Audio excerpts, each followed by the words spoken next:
¿Qué tal, compañeros? Vamos a empezar un nuevo tema, el cual es los parámetros de Navier-Hartenberg para la solución de la cinemática directa. Habíamos mencionado anteriormente que se requieren 6 parámetros para poder describir la postura de un cuerpo en el espacio. Tal vez es algo sencillo visualizarlo mediante un cuerpo que se está separando de un marco fijo. Sin embargo, en un robot a lo mejor es un poco más complicado, pero no es más que describir el efector final con respecto a precisamente un marco fijo. Sin embargo, Denavid y Hartenberg, en lugar de utilizar 6 parámetros, utilizaron 4 parámetros, pero para establecer la postura de dos marcos que están adjuntos a dos articulaciones. ¿Sí? Estos 4 parámetros precisamente denotan cómo está la postura de un marco con respecto a otro. Y eso se puede visualizar por las siguientes 4 transformaciones que se presentan a continuación.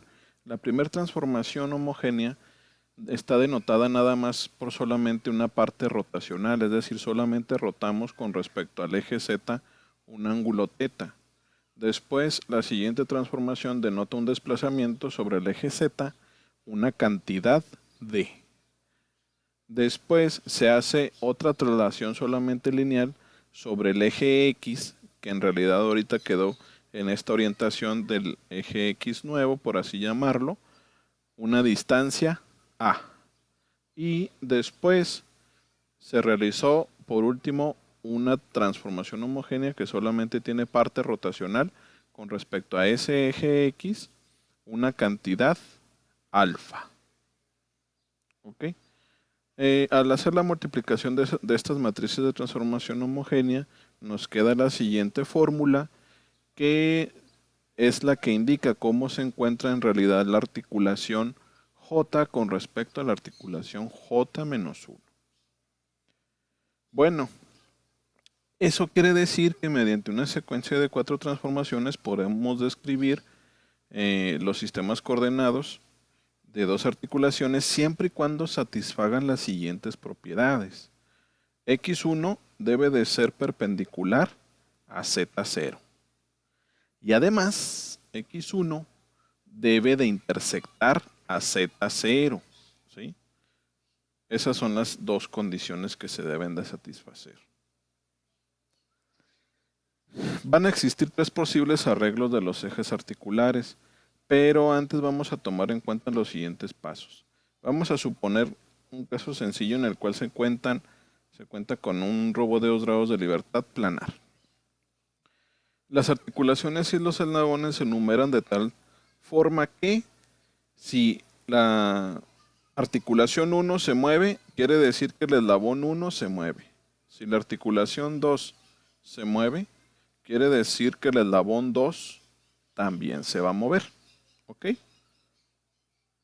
Ahora, vamos a decir que el eje de actuación para la articulación I+1 lo vamos a denotar con el eje ZI. La articulación I+1 se va a denotar con el eje ZI, independiente si es rotación o traslación, según corresponda. En general diremos lo siguiente. Por lo tanto, el eje Z0 va a corresponder al eje de actuación de la articulación I+1. Por eso aquí está Z0, pero porque aquí tenemos la articulación 1. ¿Sí? Recuerden que dijimos lo siguiente. La articulación I+1 se denota ZI. Es por eso que decimos que nuestro marco 0 en realidad está en la articulación 1. ¿Sí? Ahora podemos elegir O0, es decir, el origen de este marco, en cualquier lugar a lo largo de Z0. Aquí Z0, hagan de cuenta que está saliendo hacia ustedes. ¿Sí? Y vamos a colocar ahora X0 en cualquier lugar que queramos. En este caso lo vamos a hacer de forma horizontal. Aquí está Z0 saliendo hacia ustedes. Después se coloca este eje X0. Y Y0 se coloca a partir de la regla de la mano derecha. ¿Sí? Su pulgar va a ser su eje Z y siempre lo deben de colocar de acuerdo a donde está el eje de actuación. Dijimos que este es el eje de actuación y sobre el eje de actuación está el eje Z. Por eso Y queda hacia arriba. ¿Sí? Bueno, ahora que ya tenemos un punto de partida, vamos a definir cada nuevo marco I utilizando la posición y la orientación del marco anterior, o sea, el I-1. Es decir, vamos a poner dónde está el marco 1, ya sabiendo dónde está el marco 0.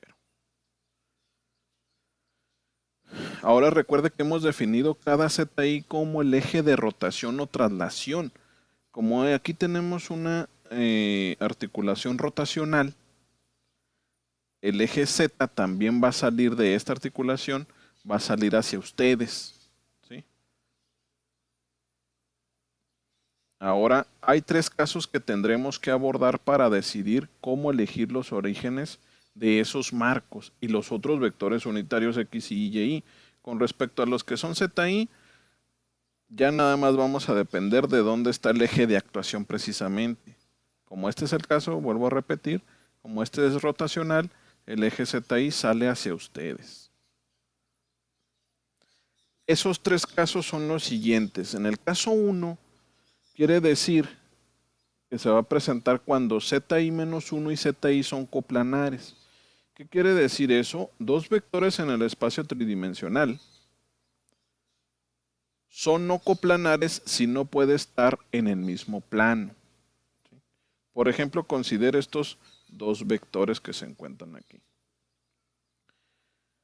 Para dos vectores no coplanares se puede demostrar que existe un segmento de línea como este. Es perpendicular a ambos en algún punto, ¿sí? En algún punto son perpendiculares. Y que los conecta con la distancia más corta. Aparte de que son perpendiculares en ese punto, precisamente esa distancia es la más corta. Se ha denotado este segmento con la línea A. Bueno, entonces si nuestro robot tiene dos articulaciones adyacentes cuyos ejes no son coplanares, entonces hay que utilizar el siguiente procedimiento para poder asignar el nuevo marco I. Por ejemplo, en este caso, tenemos dos ejes de dos articulaciones que son no coplanares, ¿sí? Es decir, no están en el mismo plano. Hay que encontrar la línea más corta que conecta los dos ejes y que es perpendicular a ambos. Por ejemplo, esta. Y en esta ocasión la vamos a llamar V. Ahora, hay que encontrar la línea más corta que conecta esos dos ejes, perdón, ese fue el paso 1.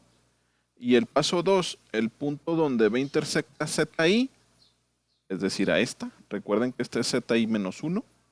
A ZI, ahí vamos a determinar que es nuestro origen. ¿Ok? Este es nuestro origen. Y XY va a pasar por OI en la misma dirección que B.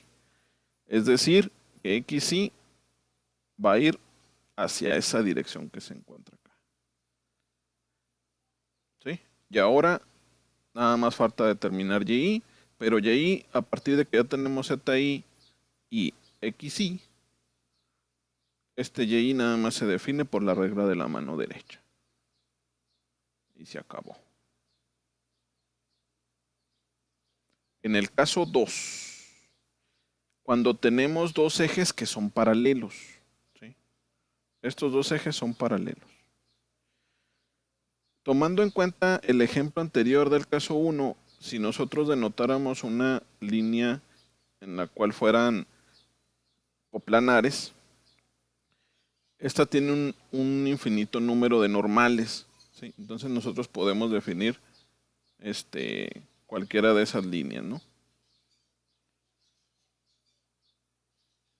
Para conveniencia se elige XY tal que pase por OI, ¿sí?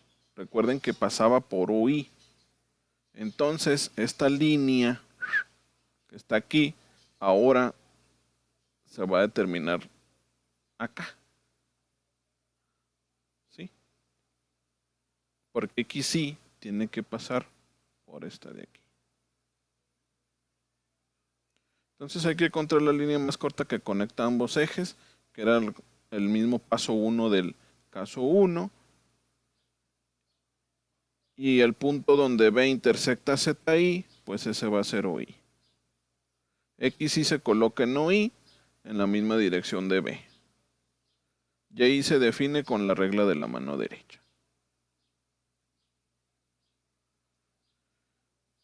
Y ahora cuando los dos ejes se intersectan, ¿sí? Cuando los dos ejes se intersectan, se selecciona XY perpendicular a ambos, es decir, que pudiese ir para acá o para allá. Podemos seleccionar cualquiera. Y el procedimiento es el siguiente. Hay que definir XY que sea perpendicular tanto a ZI-1 y ZI, ya les mencioné que puede ser para acá o para acá. Y hay que colocar OI en cualquier lugar a lo largo de ZI. O sea, puede ser en cualquier largo de este. Por lo general, se coloca también donde está el punto de intersección. ¿Sí?